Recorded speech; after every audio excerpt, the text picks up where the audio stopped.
இன்னைக்கு நாம சப்பாத்தி இதெல்லாம் தொட்டுக்கிறதுக்கு பருப்பு டால் எப்படி செய்யறதுன்றத நம்ம பார்க்கலாம். முதல்ல நாம டால் செய்யறதுக்கு நான் ஒரு 1/4 கப்பு அளவுக்கு சிறுபருப்பு எடுத்திருக்கேன். இத ஒரு குக்கர்ல நாம போட்டுக்கலாம். அதுக்கு முன்னாடி ஸ்டவ் ஆன் பண்ணிக்கலாம்.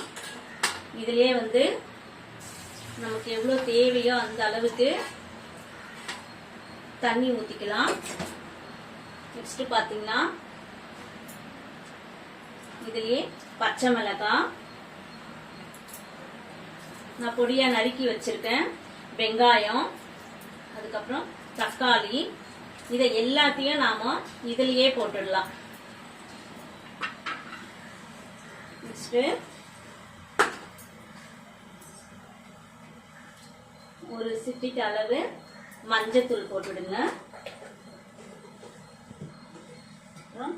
தேவையான அளவுக்கு நம்ம சால்ட் ஆட் பண்ணிக்கலாம். இவ்வளவுதாங்க.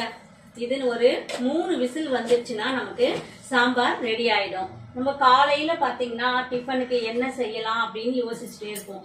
சட்னி அரைக்கலாமா இல்ல வேற ஏதாவது செய்யலாமா. அந்த நேரத்துல நம்ம இது மாதிரி நம்ம குக்கர்ல போட்டுட்டு ஒரு 3 விசில் எடுத்து ஒரு தாளிப்பு கொடுத்துட்டோம்னா சூப்பரான சாம்பார் ரெடி ஆயிடும்.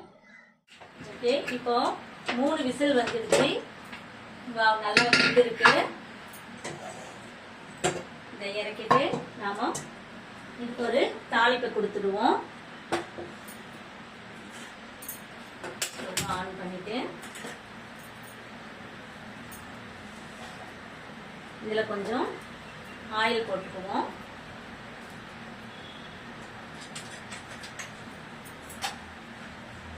எண்ணெய் நல்லா சூடானதும் கொஞ்சமா பெருங்காயம்,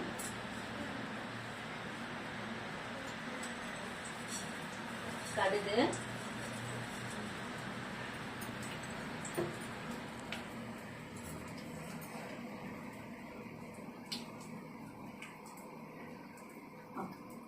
நல்லா கடுகு பொரிஞ்சிடுச்சு. கொஞ்சம் கருவேப்பிலை போட்டுக்குவோம்.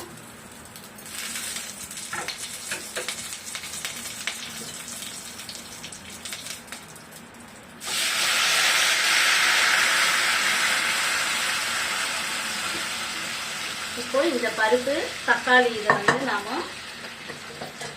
இதை கொஞ்சம் ஸ்மாஷ் பண்ணிக்கலாம்.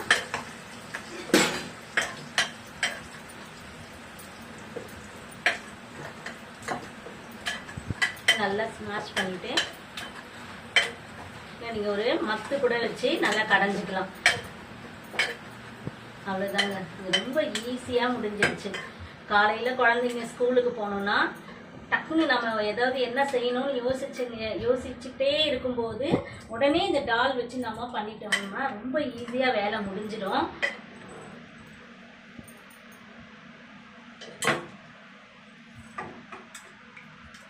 சப்பாத்தி, இட்லி, பூரி, தோசை எல்லாத்துக்குமே நாம இத பண்ணிடலாம்.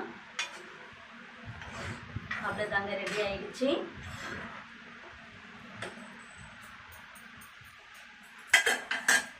ரெடி ஆயிடுச்சு. இப்ப சப்பாத்திக்கு இந்த டால் நீங்க தொட்டு சாப்பிட்டீங்க, சூப்பரா இருக்கும். டேஸ்ட் எப்படி இருக்குன்றத கமெண்ட்ஸ்ல சொல்லுங்க. தேங்க்ஸ் ஃபார் வாட்சிங்.